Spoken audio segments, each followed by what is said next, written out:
വിളക്കണ കാണണമല്ലോ. നമ്മൾ വണ്ടി വാശി അവിടെ ഏൽപ്പിച്ചിട്ടുണ്ട്. പുള്ളിക്കാരൻ 150 രൂപ മേടിച്ചോളൂ. ഹലോ മച്ചാമരെ, എല്ലാവർക്കും എൻ്റെ പുതിയൊരു വീട്ടിലേക്ക് സ്വാഗതം. ഞാൻ എന്നൊക്കെ വെൽക്കം ബാക്ക് പറഞ്ഞ് വീഡിയോ തുടങ്ങും, അന്നൊന്നും നമുക്ക് വീഡിയോ ചെയ്യാൻ പറ്റത്തില്ല. അതെന്താണ് കാരണം എന്ന് വെച്ചാൽ എനിക്കറിയില്ല. ചിലപ്പോൾ മടിയായിരിക്കും, ചിലപ്പോൾ വേറെ എന്തെങ്കിലും ആയിരിക്കും. ഓക്കെ, അപ്പോൾ നമുക്ക് ഇന്ന് ഇപ്പോൾ മടിയൊക്കെ മാറ്റി വെച്ച് ഒരു വീഡിയോ എടുക്കാമെന്നുള്ള രീതിയിലാണ് ഞാൻ ഇപ്പോൾ വന്നത്. നിങ്ങളിപ്പോൾ കേട്ടുകൊണ്ടിരിക്കുന്ന സൗണ്ട് എന്ന് പറഞ്ഞാൽ ഗോപ്രോയുടെ ഇൻബിൽട്ട് മൈക്കെന്നുള്ള സൗണ്ടാണ്. വേറെ എക്സ്ട്രാ മൈക്കോ കാര്യങ്ങളോ മൈക്ക് അഡാപ്റ്ററോ ഒന്നും എൻ്റെ കയ്യിലില്ല. സൗണ്ടിന് എന്തെങ്കിലും പ്രശ്നങ്ങളുണ്ടെങ്കിൽ ദയവായി ക്ഷമിക്കുക. ഇന്ന് എൻ്റെ കയ്യിലുള്ള വണ്ടി എന്ന് പറയുന്നത് ബജാജിൻ്റെ പൾസർ NS 200 ആണ്. ആക്ച്വലി ഇതെൻ്റെ വണ്ടിയല്ല, ഇതെൻ്റെ ഫ്രണ്ടിൻ്റെ വണ്ടിയാണ്. ഞാനിപ്പോൾ എന്തിനാണ് ഈ വണ്ടി കൊണ്ടുവന്നതെന്ന് ചോദിച്ചു കഴിഞ്ഞാൽ, കുറച്ച് നാളായി, ഒരു 1-2 മാസമായിട്ട് ഈ വണ്ടി ഇപ്പോൾ യൂസ് ചെയ്യുന്നത് ഞാനാണ്. അപ്പോൾ ഇതിൻ്റെ കാര്യങ്ങളൊക്കെ ആയിട്ട് നമുക്ക് വീഡിയോ ചെയ്യാമെന്നുള്ള രീതിയിലാണ് ഞാനിപ്പോൾ ഈ വണ്ടി എടുത്തിട്ട് വന്നത്. വണ്ടിയെപ്പറ്റി പറയുകയാണെങ്കിൽ വണ്ടി ഫുള്ള് കച്ചടായിട്ടിരിക്കുകയാണ്. വണ്ടി കഴുകിയിട്ടിപ്പോൾ കുറച്ച് നാളാവും. അതിൻ്റെ എല്ലാവിധ പ്രശ്നങ്ങളും വണ്ടിയിൽ നിങ്ങൾക്ക് കാണാൻ പറ്റും. നമുക്ക് പറ്റുമെങ്കിൽ ഇന്നൊന്ന് വണ്ടി വാഷ് ചെയ്യണം. പിന്നെ വണ്ടിയിൽ ഒരുപാട് പ്രശ്നങ്ങളുണ്ട്, നമുക്കതൊക്കെ പതിയെ പരിഹരിക്കണം. ഓക്കെ, ആദ്യം പോയി നമുക്ക് ഇവനൊന്ന് കഴുകി വൃത്തിയാക്കി എടുക്കണം. നമുക്കല്ലെങ്കിൽ സർവീസിന് കൊടുക്കാം. വണ്ടി സർവീസിന് കൊടുത്തുള്ള പ്രശ്നം എന്താണെന്ന് വെച്ച് കഴിഞ്ഞാൽ, ഇതിൻ്റെ ടാങ്കിൻ്റെ ലോക്ക് ഇളക്കിയിട്ടേക്കുവാണ്. അപ്പോൾ ഇതിങ്ങനെ ആർക്ക് വേണമെങ്കിലും ഇങ്ങനെ തുറക്കാം. അപ്പോൾ പ്രഷർ വാഷ് അടിക്കുന്ന സമയത്ത് ഇത് തുറന്നു കഴിഞ്ഞാൽ ഇതിനകത്ത് വെള്ളം കയറിയാൽ നമുക്ക് വീണ്ടും പണി കിട്ടും. നമുക്ക് പറ്റുമെങ്കിൽ ഒരു മാസ്കിംഗ് ടേപ്പ് വെച്ച് ഇവിടെ ഒട്ടിച്ചിട്ട് നമുക്ക് കൊണ്ടു കൊടുക്കാം. അതായിരിക്കും ബെറ്റർ എന്നാണ് എനിക്ക് തോന്നുന്നത്. വേറെ ഇനി പറയത്തക്ക പ്രശ്നം വേറെ കുഴപ്പമില്ല. നമുക്ക് വാഷ് ചെയ്തിട്ട് ബാക്കിയുള്ള കാര്യങ്ങൾ നോക്കാം. പിന്നെ ചെയിൻ ഒന്ന് ടൈറ്റ് ചെയ്യണം. ചെയിൻ ലൂസായി കിടക്കുകയാണ്, ചെയിൻ ഒന്ന് ടൈറ്റ് ചെയ്യണം. പിന്നെ പണികൾ കുറേ ഉണ്ട്, അത് ഓരോന്നായിട്ട് നമുക്ക് പയ്യെ തീർക്കാം. എന്തായാലും നമുക്ക് ഇവിടെ നിന്ന് നേരെ സർവീസ് സ്റ്റേഷനിൽ, അതിന് മുന്നേ നമുക്ക് ഈ മാസ്ക് മേടിച്ച് മാസ്ക് ഒട്ടിക്കാം വണ്ടിയിൽ. ഓക്കെ, അപ്പോൾ നമുക്കിവിടെ നിന്ന് നേരെ പോവാം. ഇത് വഴിയിലൊരു നല്ലൊരു സ്ഥലം കണ്ടപ്പോഴത്തേക്ക് കയറി നിന്നതാണ്. ഓക്കെ, നമുക്ക് പോവാം.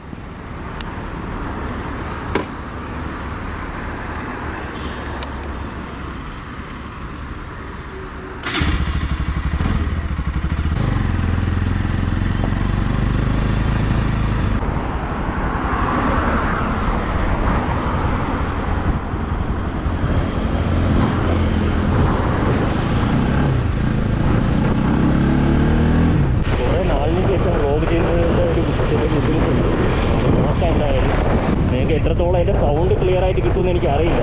ഇവിടെ നിന്ന് എവിടെയെങ്കിലും നമുക്ക് മാസ്കിംഗ് ടേപ്പ് മേടിക്കാം. കാരണം നമ്മളിത് ഒട്ടിക്കാതെ കൊണ്ടെടുത്തു കഴിഞ്ഞാൽ അവർ ശ്രദ്ധിക്കത്തുമില്ല. അവർ വാഷ് ചെയ്യുന്ന സമയത്ത് ഇതിനകത്ത് വെള്ളം ഇറങ്ങുകയും ചെയ്യും. അപ്പോൾ നമുക്കത് വീണ്ടും ബുദ്ധിമുട്ടാവും. അപ്പോൾ എന്തായാലും ഒട്ടിച്ച് തന്നെ കൊണ്ടുവരിക.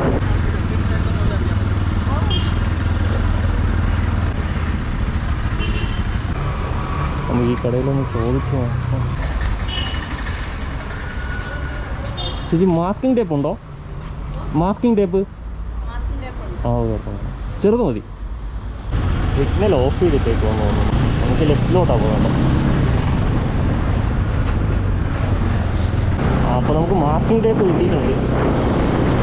നമുക്ക് ആ കടയിൽ മാസ്കിംഗ് ടേപ്പ് കിട്ടി. ഇനി നമുക്കിത് ഒട്ടിക്കണം. ഒട്ടിച്ചിട്ട് നമുക്ക് അങ്ങോട്ട് കൊണ്ടുപോകാം.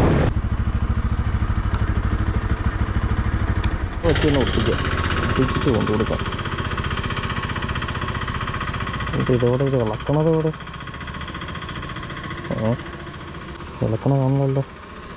അപ്പോൾ മച്ചാൽ നമ്മളത് നല്ല വൃത്തിക്കെന്ന് പറയാൻ പറ്റില്ല, എന്നാലും അത്യാവശ്യം ഒട്ടിച്ചെടുത്തിട്ടുണ്ട്.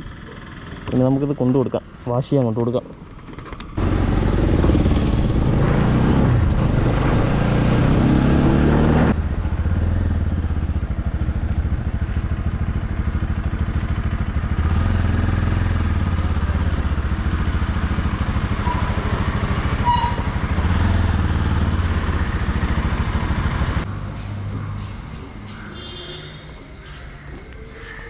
ചേട്ടാ, ഇത് ലോക്ക് പൊട്ടിക്കിടക്കണമെന്നാണ് ഞാൻ ഇവിടെ ഒട്ടിച്ചതേ.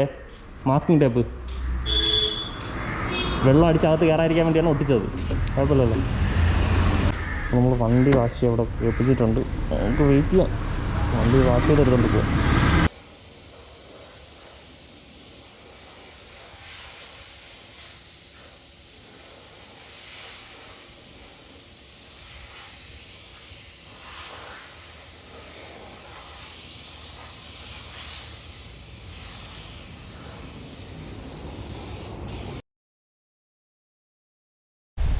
അങ്ങനെ നമ്മളെ വണ്ടി വാഷ് ചെയ്ത് കിട്ടി.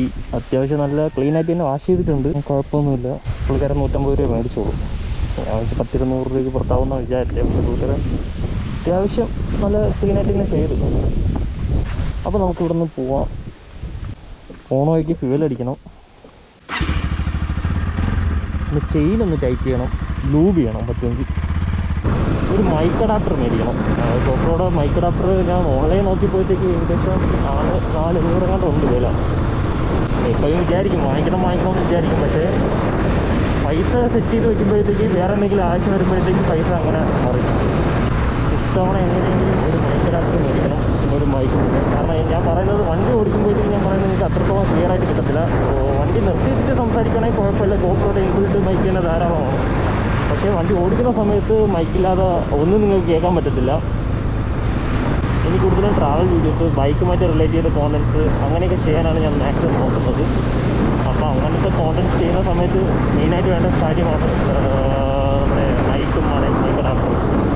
അപ്പോൾ അത് സെറ്റാക്കി പറ്റുള്ളൂ. മച്ചന്മാരെ ഇന്നലെ അപ്പോൾ വീഡിയോ എടുത്തുകൊണ്ട് നിന്നപ്പോഴത്തേക്ക് പെട്ടെന്നൊരു മഴ പെയ്ത് അങ്ങനെ വീഡിയോ സ്റ്റോപ്പ് ചെയ്യേണ്ടി വന്നു. ഇതിപ്പോൾ പിറ്റേ ദിവസമാണ്. അപ്പോൾ ഇന്നിപ്പോൾ വേറെ പ്രശ്നങ്ങൾ കാര്യങ്ങൾ മഴയൊന്നും കാണുന്നില്ല എന്നാണ് ഒരു വിശ്വാസം. പക്ഷേ മഴക്കോളുണ്ട്, മഴ പെയ്യൊന്നും അറിയില്ല. എന്നാലും വണ്ടി എടുത്തുകൊണ്ട് ഇറങ്ങി. ഓക്കെ, ഞാൻ അങ്ങനെ ഇന്നലെ പോയി അതിൻ്റെ വിഷ്വൽസൊക്കെ ചെക്ക് ചെയ്ത സമയത്ത് വോയിസ് ഒട്ടും ക്ലിയർ അല്ല. കാരണം എന്ന് പറഞ്ഞാൽ ഞാൻ വണ്ടി ഓടിക്കുന്ന സമയത്ത് ഞാൻ പറഞ്ഞ എന്താണെന്ന് നിങ്ങൾക്ക് കേൾക്കാൻ പോലും പറ്റത്തില്ല. മൈക്ക് അഡാപ്റ്റർ ഇല്ലാതെ നമുക്കിങ്ങനെ വോയിസ് ക്ലിയർ ആയിട്ട് കിട്ടുമെന്നുള്ള കാര്യത്തിൽ ഡൗട്ടാണ്. അപ്പോൾ ഞാൻ അതുകൊണ്ട് ഇപ്പോൾ വേറൊരു സെറ്റപ്പ് ചെയ്തേക്കുവാണ്. ഇത് വർക്കാവുമെങ്കിൽ മാത്രമായിരിക്കും ഞാൻ ഈ വീഡിയോ അപ്ലോഡ് ചെയ്യുന്നത്.